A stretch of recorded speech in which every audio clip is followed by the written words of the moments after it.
Alright, so this is the new 2021 JLB Cheetah. JLB, sorry about the accent. Cheetah. As best as I can tell, the only new thing about 2021 is the body. But it sounds like they have a good formula, so I don't think they've changed much. So let's get this out of the way so we can get into the fun stuff. I've gone with the 4S version. I'm not necessarily going to run it on 4S. I have got a battery on the way, but I usually like to have that overhead to make sure that I can bash it about in any conditions I like without having to overthink how hot the ESC is going to be, how hot the motor is going to be and stuff. I have run this, as you can probably see from the dirt and a bit of the sand from the volleyball pit. So sorry about that, but yeah, just wanted to see how it goes. And on 3S it's pretty rapid. 45 miles an hour from what I can see, but we'll confirm that with the GPS a little bit later on. Before I go any further, the wheels are taking up a bit much space here. They're actually huge. They're massive big things, sort of monster truck style ones.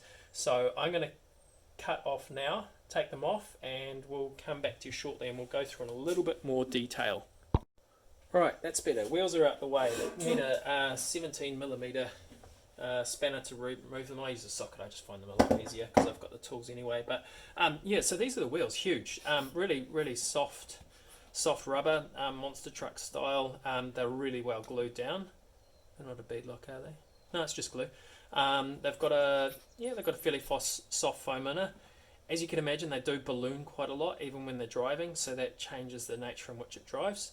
A little bit less precise, a lot of fun, heaps of wheelies, crazy grip on any surface, even long grass, so that's good. While we're here, I've got a handy ruler that's got metric and imperials, so if I look at the widest diameter, it's approximately, let's call it 140 millimeters, which is about, I don't know, 5.5 inches pretty much on the nose. So yeah, sorry, hope you can see that and I haven't blocked it out the way. Yeah, pretty decent tyres, and width is 80 millimeters, which is just a hair over 3 inches wide. So yeah, these use a 17mm hex, which is standard for 1/8 style size cars. Yeah, so nice and big beefy setup. The rims feel pretty good. I don't know, let's see how they last over time, but from what I've seen from the JLB stuff, they've been pretty reliable. Anyway, moving on to the car. Chassis it's a solid aluminium piece. I'm going to say, let's have a quick look. How thick is that?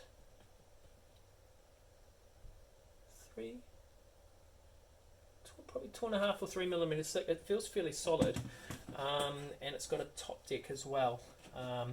Yeah, nice thick top deck. So that's pretty stiff thing, this car. Yeah, and you need it too, because if this isn't a race car. Let's just be really clear about that. You probably know that by now if you're looking at this, but yeah, it's a solid basher, so it needs to be very, very tough. So yeah, let's look from the outside of the car in. Interesting, they use the same knuckles on the front and the rear, and in the rear they're using this. It looks like you can adjust the toe independently on the rear, which is interesting because, as you've probably seen here, you can't adjust the camber. Now I don't mind that. I don't play with camber too much unless I'm racing. And hang on a moment, there might be some minor tweaks. No, I take that back. There is a minor.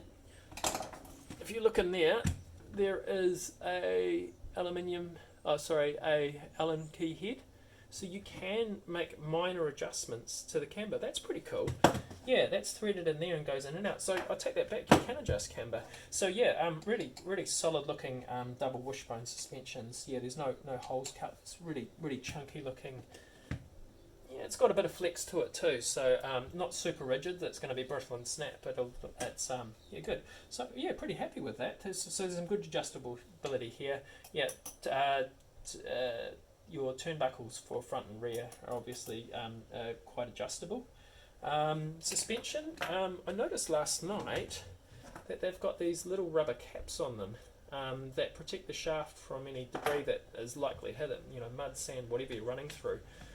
So that's quite a cool feature, and one I've thought of, and they're on there pretty solid too.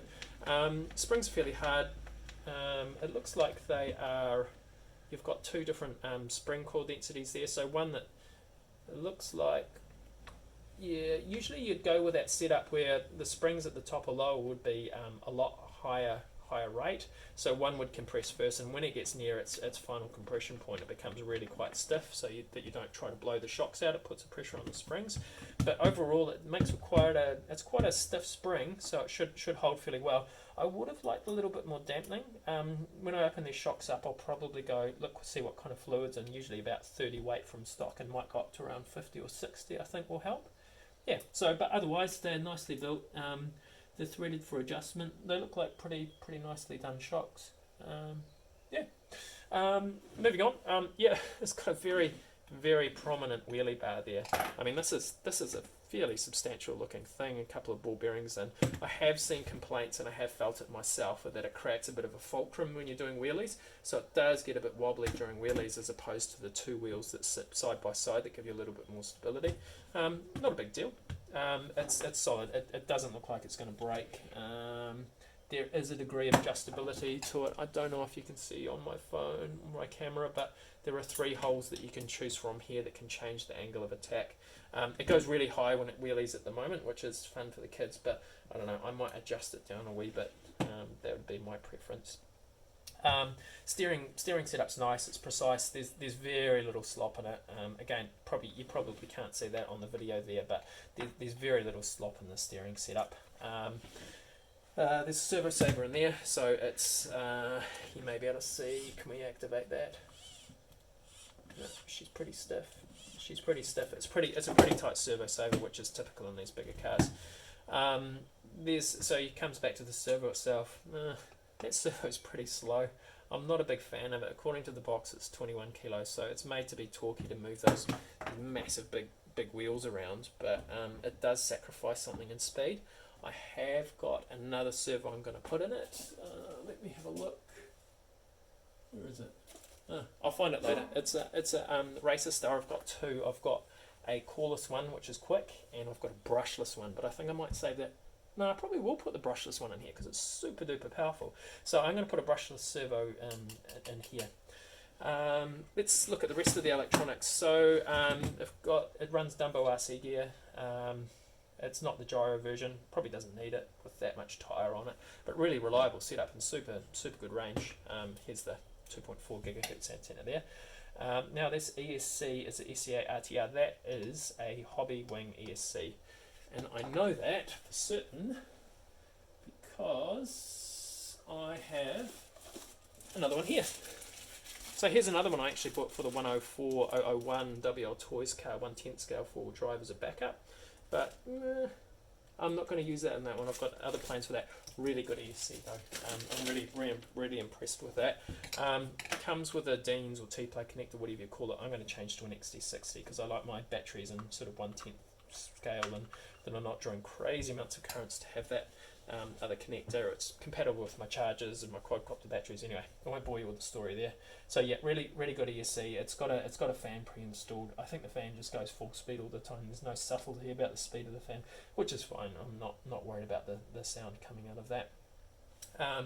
You may be able to see from the switch there is a switch and there is a button. That button allows you to access all of the programming for the ESC, punch, timing, throttle points, braking, whether you have reverse or not. Anyway, it's all in the manual, and I'll probably link that in my full review. The motor is a 3670 2500 kV unit, so that'll have a 5mm drive shaft, which is typical of 1/8 scale. 2500 is a nice kV. I quite like it on 3S. It's pretty what's the word I'm looking for? It's pretty conservative. It will go 4S and it'll be a bit bonkers, but when I go 4S I'll probably take the pinion gear size down, because like I said, I like to have a car that I know is just going to always run no matter what conditions and surfaces I run it for. I'm just trying to be a bit more conservative these days. Yeah, so that's really it. What I forgot to mention is as well as the bottom aluminium chassis, there are the side trays, which are plastic. Fairly hefty, maybe in the composite type plastic, where pretty much everything else is mounted to. Makes it easier and cleaner. All hex head screws, which is what you'd expect on on a car of this quality. So it's quite surprising, really, because you typically only see this sort of quality and probably, I guess, say more design and quality on the more expensive brands that have all the marketing that go with them, like the Arrmas and the Traxxas and stuff. But this is a really good car. And probably all it misses from those guys is the marketing budget to help people understand what a good car it is. So these guys rely on the likes of reviewers like myself to I guess spread the word about whether that's any good or not. But from what I've experienced so far, yeah, it's really good. I'm really liking it. It's taken some abuse from me and my kids. 6-year-old was the first to do the black backflip, as he always likes to say, which is sadly true. But he did it before I could. But yeah, it seems to be taking some abuse. It got pretty sandy yesterday, not saltwater sand, just from a inland beach volleyball court, I guess you'd call it. But we're able to wash that out pretty easily with some brushes. I took the hose to the extremities, obviously nowhere near the electronics. Gave it a good dry. But yeah, it's probably ready to go again when we've got some batteries charged. The battery it comes with, and I've seen heaps of different options, probably depending on what they've got in stock, is this 4000 milliamp no name 11.130C. Goes good. Probably get about 15 minutes running out of it. I've got a 5000 milliamp 4S coming that I'm going to try. So quite looking forward to that and seeing what that'll do. But I can tell now that I'm going to go for a small opinion gear on it. So that'll about wrap it up for this video. Thanks for having a look, and I will have on my quantifyrc.com website, of course, a more in-depth look at the whole car. But yeah, that's it for this video. Thanks.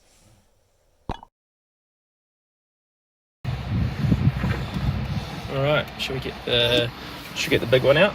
Yes. Okay, good manners, Jen. Big one.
What do you think of the Cheetah, Hadley?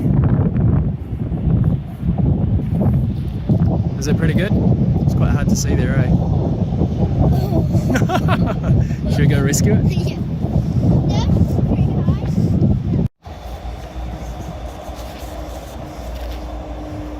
It's really good. Yeah, you can, darling. Just Hadley's only just started though. You can have a turn after Hadley.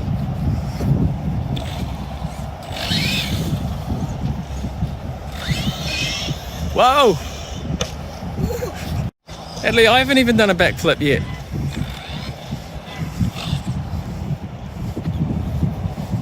You just have to go off the jump. Where are you off to? Alright, this is Hector's turn now. That's called feathering the throttle, Hector, when you do that.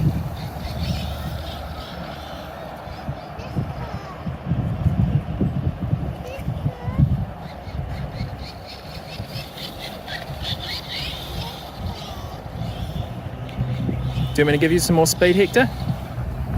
So, Hector, just wait a moment. So this is how we adjust the speed on it. You use the throttle dual rate. At the moment it's at 50%.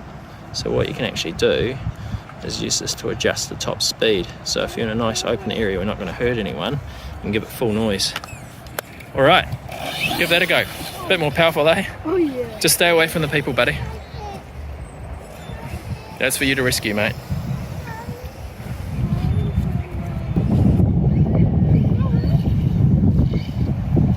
There's a nice little jump.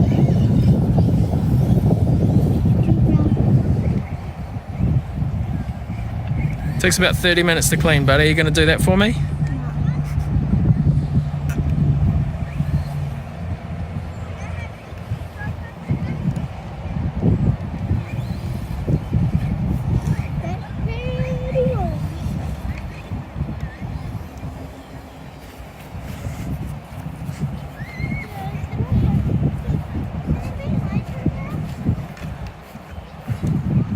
The battery's just about flat, darling.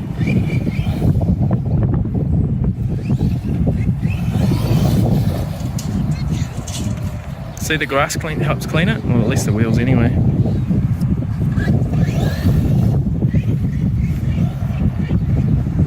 That was just in the car.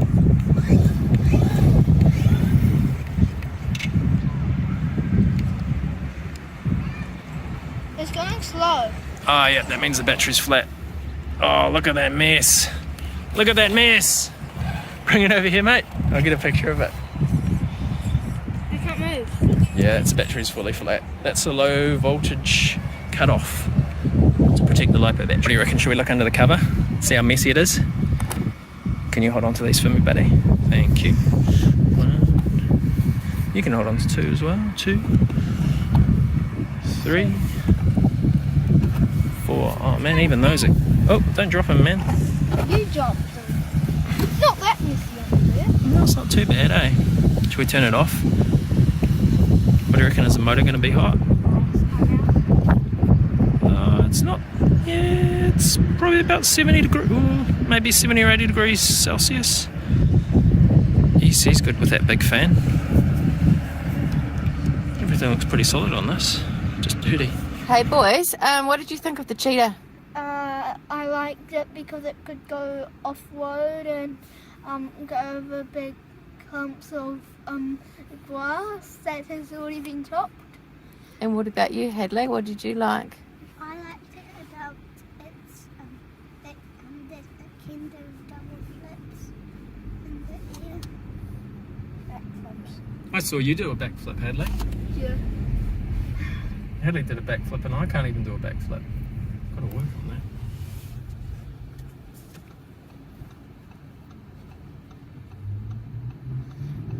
And I also liked about the Cheetah was that it could do wheelies and that it could go really fast and it flipped over and then it went back on all of its tyres. Was it cool, Jenny? Cool? Cool. Like and subscribe to our video. So Hadley, how old are you now? 6. Yeah, but you turned 7 soon, eh? Yeah. Do you think this is good for little people? No. No, why not? Because they might run over people and hurt them very badly. Yeah. Can you show them how heavy it is? Yes, it's heavy, eh? So if you crashed into someone, because it goes really fast too, eh? Yes. If you crashed into someone with that, like a little gin or something, he'd get hurt, eh? Really bad here. Okay.